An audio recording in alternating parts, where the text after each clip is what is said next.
company's going to have a relationship with at least two members of the faculty in the college.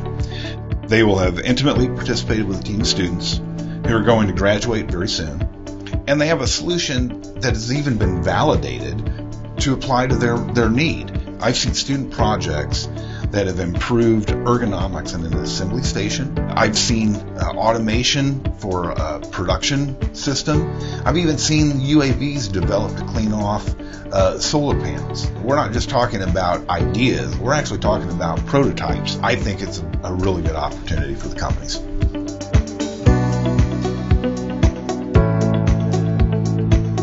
Mike Reckowsky, it's good to see you. Good to see you, John. You're our Director of Industry Relations here in Purdue Polytechnic, specifically for the School of Engineering and Technology and also for the Department of Technology, Leadership, and Innovation. Is that right? That's correct. And you've been in our college since? 2016. 2016.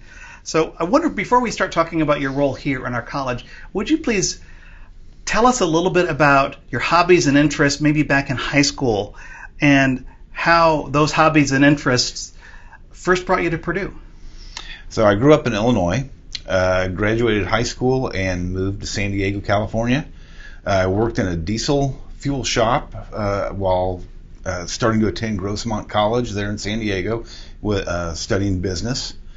I started to intern with the America's Cup Organizing Committee, and as that would suggest, I did a lot of sailing, a lot of boating, fishing, and scuba diving. I did return to the Midwest to finish my bachelor's degree at Purdue University, and I ran 2 U.S. congressional races, worked for the clerk of courts in the role of attorneys for the state of Indiana. And while I was there, I met a gentleman by the name of, I met an attorney who suggested for me to stop my commute to Indianapolis every day, and he convinced me to come and work at Purdue. What was his pitch to get you to stop that commute to Indianapolis and come become a Boilermaker employee? Well, he knew that I was an alum and was very excited that I was still living in West Lafayette. And we had a couple of engagements between us, and he thought I would work well in his office. So that's how he wanted me to come over. And it was in the winter, so the commute wasn't all that great. So it was pretty easy to get me there. I'll bet. During your early years at Purdue, you worked in the food science department. And I know that one of your roles in that job was to build connections with industry partners. And that sounds similar to the role that you have today here in the Polytechnic. So my question for you is, how did you first discover that you had a talent for creating new business relationships? So you're right. The job that I'm doing now is very, very similar to what I was doing in the Department of Food Science. And it was there where I learned, enjoyed learning what the faculty are doing and what research they are pursuing. And then meeting with the companies and finding out how they're putting that into practice. And I really have enjoyed that. And it was through those interactions with Kroger, Cargill, Interfab, Scholey, where I really realized the value of being trustworthy professional, being a network agent, and really just being a good listener. Those relationships that I created and generated back then are still around today, although they're much more casual now. But companies hear a lot about Purdue. I really want to hear about the companies and what their challenges are and how the college can satisfy their needs. So, Mike, you coordinate co-ops and internships, as we mentioned, for engineering technology and for our TLI department. I wonder if you could tell us, what's the difference between co-ops and internships, and what's your process for working with companies to find what they need and connect them with our students who are looking for those opportunities? So even at Purdue, there's a few intricacies between the definitions of those two. Internship is defined as a singular experience. A student will go to an internship in the summer, and maybe it'll be a summer and an adjoining semester. So they may go summer and fall, or the spring and then the summer, and then come back to Purdue. That's the definition of an internship. The co-op is really multiple trips where the student will go to the company for a semester and a summer maybe, and then come back to Purdue, and then go back to the company and that'll happen a couple of different times. So that's really what the definition of a co-op is. Co-ops are also done through the Office of Professional Practice. I'm always suggesting to companies that if they're looking for co-ops to please go there. There's a few terms and conditions that Purdue has there in that office that the company has to agree to ensure that the student has a stable and an enjoyable time there at the company. And so how do you identify companies that are looking for the skills that our students have just while they're still college students? Yeah. Well, every student, as you're aware, every student in the Polytechnic Institute, they have to put theory into practice through these experiential learning or real-world experiences. A requirement for students to get that experience is before they graduate. So there's a lot of students that are looking for those experiences. With the companies, right now there's a fairly significant shortage of employees in the companies that are going out there. So it's really right now the companies are coming to us and asking, we're looking for an intern, we're looking for, as some will put it, a temporary employee. But the companies really aren't seeing that as a temporary employee. They're really looking at it as a test drive of that student to make sure that they're going to be someone that they're going to want to hire full-time after they graduate. Companies are talking about talent pipelines. And this is really where this is going right now. Is companies that really are looking for our alums they really need to have an internship program with us as well. So the labor shortage, especially that we've seen in the wake of the pandemic, is actually, in a manner of speaking, a good thing for finding co-op and internship opportunities for our students. Yes, that's correct. And like I said, that it's not just about the internships and the co-ops. It's really that the students go away and they come back really excited about the experience that they had with the company and they're excited with what they learned while they were there. That's a really good sign for the company, because that student, when they come back from that internship, they will then tell all the other students about their experience, and it really starts to create a corporate brand to the student body and the faculty members who are hearing what happened while they were there. And it's all so valuable for a company. So you mentioned both hands-on experiences during coursework and real-world experiences. Both of these are hallmarks of the Polytechnic style of education, and they're both integral to all of our majors within the college. But there's another way besides co-ops and internships that they get hands-on work and real-world connections, and that's capstones, right? Usually during senior year, but what is a capstone project? So a capstone project is a 2-semester multidisciplinary project that is brought to us by a third party, so a company client. And they will bring a real-world challenge for that student group to solve. Like the real world, or like any industry experience, there will be multiple majors and disciplines that will participate on the team. You won't have just mechanical engineering technology students. Usually you'll have supply chain and other issues that will come up that need to be addressed. So each group also gets a mentor, a faculty mentor, who will work with the students and work with the client company to ensure that where they're headed is a solution that the company would be able to use and be appreciative of. In addition, that company gets to know that faculty member fairly well. They also get to know, they get to work intimately with the student group, on average about 15 minutes a week. And if a company is looking to try and create a brand between the faculty and the student body, there's no better way to do that except in this one activity. So it's not just about coming up with a new idea for a product or solution on your own, although certainly many of our students have entrepreneurial ideas in their head. It's really focused on looking at your industry sponsors' needs and coming up with a solution to their needs, right? Why is it important for our students to work so directly with industry partners? Well, along with the multidisciplinary team aspect that the students will get with that experience of facing their demands and variables that they don't have to address in most classes, right? So they're going to have supply chain pressures, maybe profit margin pressures, coming in under a budget. All of those lessons are invaluable skills. And the companies that they're working with will bring that to them to make sure that that end product is something that will meet all of the criteria that the company will bring into play. So what practical benefits do our industry partners get from sponsoring our student capstone projects? Well, at the end of the project, a company is going to have a relationship with at least two members of the faculty in the college. They will have intimately participated with a team of students who are going to graduate very soon. The sophomores, juniors in the college will have heard about the projects. They will have seen the projects, and so they will have heard about the company. Again, it's about that brand, that company brand to that group of people. And they have a solution that has even been validated to apply to their need. I don't want to be too long here, but I've seen student projects that have improved ergonomics in an assembly station. I've seen new production line proposals. I've seen automation for a production system.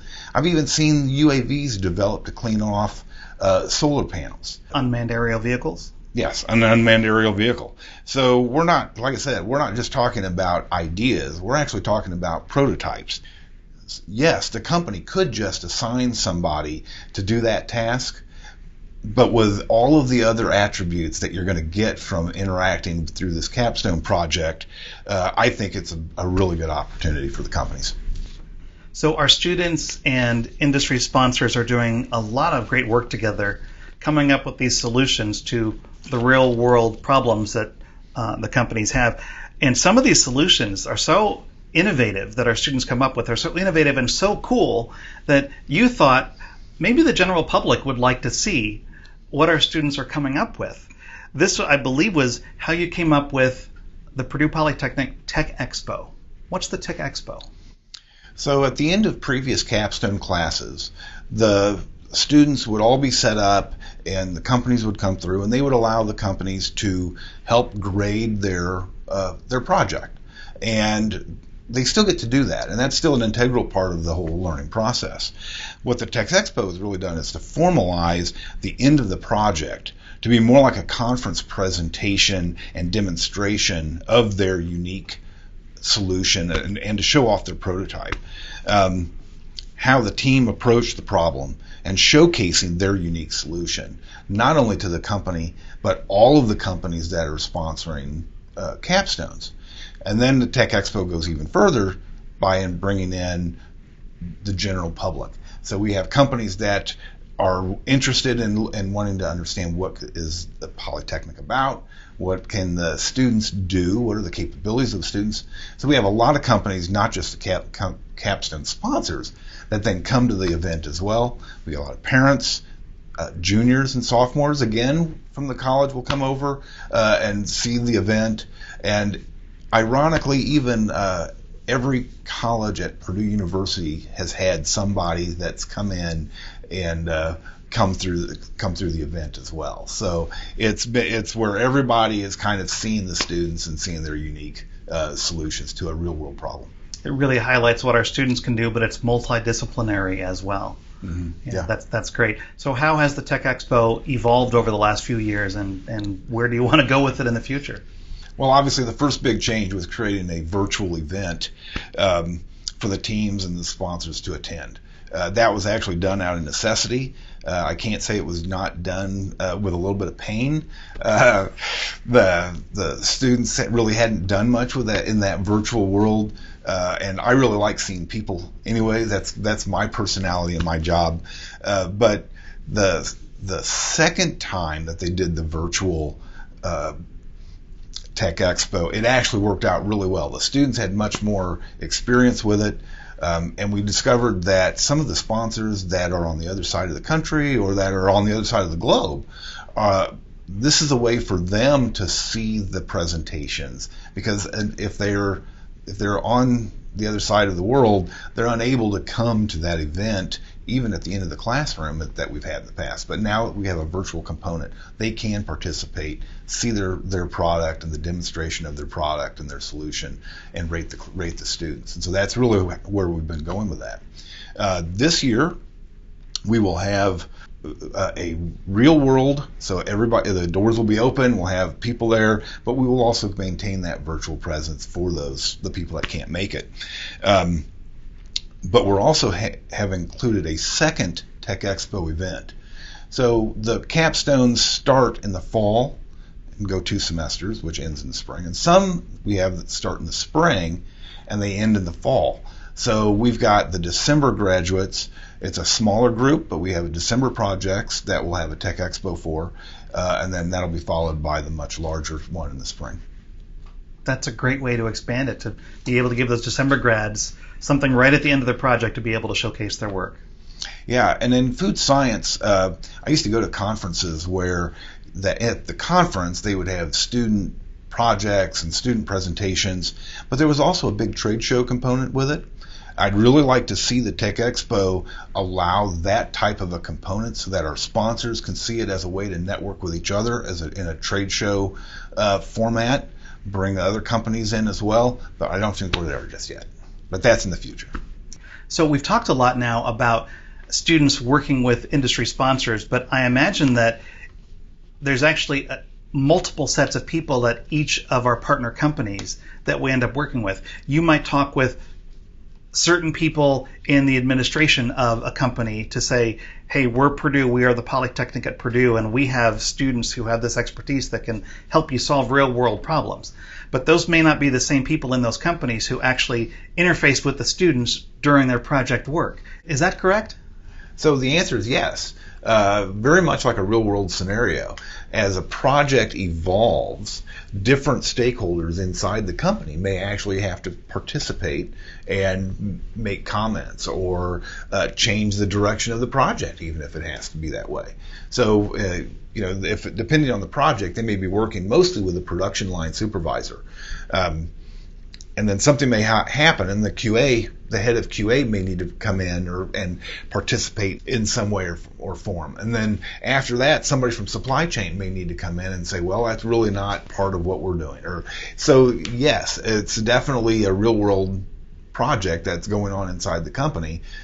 You bring in different stakeholders as the project unfolds. Some of our industry partners, I'm sure, are local, nearby Purdue, or within an hour or 3 around the state of Indiana, but you also said some are across the country, some are even around the world. How do our students interface with their industry representatives when they're not nearby? So the answer to that is it's still that virtual answer that the students have been learning since 2019, right? Since everything changed in 2019. But they were doing it before then. I can't say that is the first time that happened. They've always used some sort of video conferencing for a company or a representative that's even across town and they can't make it over for a meeting, which that's absolutely fine. As long as they have the meeting and they're doing it in a virtual setting, absolutely acceptable. So whether the company is in Lafayette instead of West Lafayette, whether the company is in California, or whether the company is in Australia, doesn't make no difference. It's the same way. The virtual technologies have really moved forward very well over the last years, and it's really pretty smooth now. And that's an important skill for today's students to have and learn. How often throughout the course of a 2-semester project do they meet with their industry mentors? The industry mentors spend on average about 15 minutes a week with the teams. There will be some weeks where there'll be a 1-hour meeting where the company mentor will have to really participate to get their idea and the limitations and the variables that the students are going to be facing. But there are times when the students are out validating their project or their ideas, and they won't need to talk to the company at all. So we've really measured it out. The faculty member, Fred Berry, and I, we've measured that out. It's about 15 minutes a week for the company rep to participate with the students. Companies that haven't as yet worked with us, they could come to a Tech Expo and kind of see samples of student projects and meet with you, or I assume they could contact you if they think, hey, wait, we've got a project that maybe those faculty and students in Purdue Polytechnic could help us come up with a solution. Yeah, that's what's been happening over the last several weeks or months is me calling companies that have not had or participated in the Capstone program, and sending the catalog, which has a description of the projects in years past, trying to get the companies to kind of think about what they could use, how this Capstone project could benefit them. In your couple of decades on campus, in addition to your day job, you have found other ways to connect with students on campus. There's a club sport on campus called the Purdue Rifle Team that you are now very involved with, and I believe you're now the head coach. Can you tell us about how you first got involved with the rifle team? So I was on a rifle team years ago, and one of my team members was actually the coach of the group here, and he asked if I wanted to be the advisor for the program, and so I did that, and I started that in 2012. He resigned, retired in 2018, and so over those years I've learned about the sport. I learned the intricacies of what it takes to be a program like that is. The Purdue Rifle Team is a top 10 club program each year, so they qualify for their nationals competition to see how they rank with the other club teams. 2016 they finished second. We usually finish in between that fourth and sixth place team, and I'm very proud of the fact that being the new coach and the transition, we really didn't have a drop off in where the team finishes each year. So does a student have to have any experience with that particular sport to first join the rifle team? How do they get started? So the answer is no. They don't have to have any of that any experience, but it certainly does help if they've had competitive experience either in 4-H or some other program. There's some high schools and junior ROTC competition teams out there, and we get a lot of those types of students that want to try out for the team and that they compete with us. I mean, the distances aren't far. We're shooting small bore and we're shooting air rifles, so the distances aren't very small, but the targets are a little bigger than a quarter, and there's 9 rings inside that quarter. So you can get a 0 by nicking the edge of that quarter, or you can get a 10 by hitting the dead center of that quarter. So experience is preferred, but we've certainly had scoring team members that had never shot a gun before. You added another unique role to your resume not very long ago when our friend Mike Pigott retired. He was Purdue's Director of Community Relations, and he was also for many years the orator who announces the names of graduating students during every Purdue commencement ceremony. And I believe it was just about a year ago that it was announced that you would be Purdue's next commencement orator. How did that happen? Can you tell us the story? So out of outstanding relationships, things just keep moving along, right? So a faculty member in food science had gone to Mike Pigott and said, you're really good at this, but if you ever thinking of retiring, there was a guy that used to work in our department that had created awards, and he read citations and was really good at it, and I think he would make a really good replacement if that time or when that time came. And it just so happened Mike was considering retiring at that point, and so they took my name down. I had a virtual meeting with Mike Pigott and Chris Pass from the registrar's office, and obviously things went really well in that meeting, and next thing I know, I was on stage with Mike Pigott, shadowing him through a commencement ceremony last August. So what's the process like? Can you give us a little behind the scenes of how you prepare for each commencement weekend? Well, unfortunately, each ceremony is really close to some aspect of my job that is really important. And so the preparations are really just me. I hole up at my house at home and in the evenings and on weekends and just get to work on trying to prepare with whatever I need to understand what's going to happen, whether it's a citation, whether it's a series of names. And so it's really, there is nothing exciting going on behind the curtain. The one challenge that I do have to say is, if you've ever been to a Purdue graduation ceremony, it is really something. It's really over the top.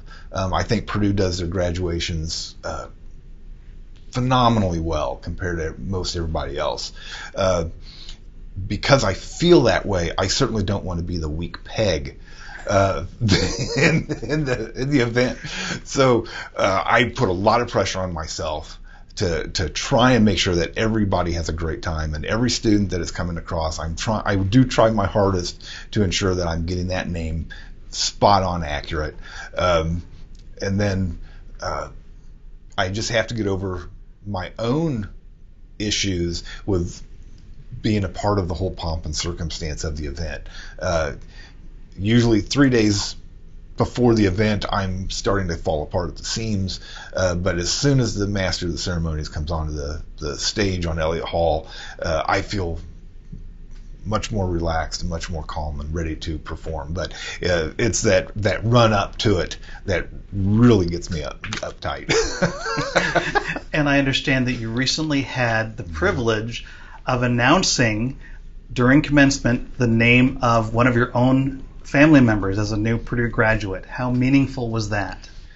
You know, as an alum, as a Purdue alum myself, you're always hoping that your children will follow in your footsteps to some degree, and it was the most very, very proudest moment of my life, being able to have our son Robert come up to the stage and for me to be able to announce his name on there.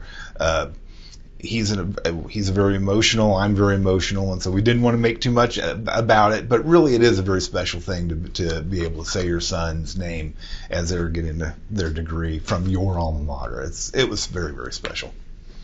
Did the people around you who you're working with on the commencement team, especially up there on stage around you, know about this connection as it was happening?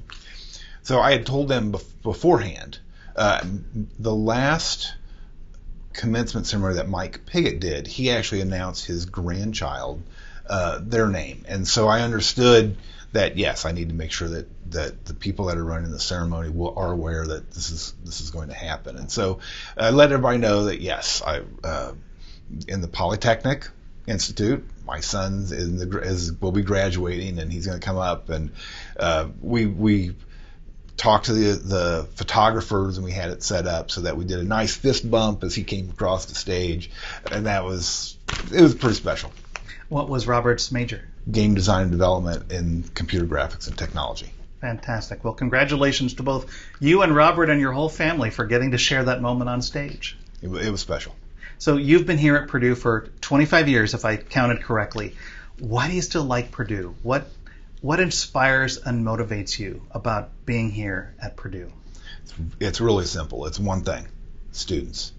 The very first time, and the first several years that I was here on campus, which was, like you said, it was 25 years ago, in the fall, the students bring a palpable amount of electricity when they show up on campus. And it happens every year. You can feel it. It's just an exhilarating experience when all of the students come back onto campus. Being a part of the as coach of the rifle team, I see the kids as they come through as a freshman, and then they mature into seniors and understanding their own way in the world. I get to see the students and work with the students that are doing internships. So yes, it's the students that are really keeps me coming to Purdue every day.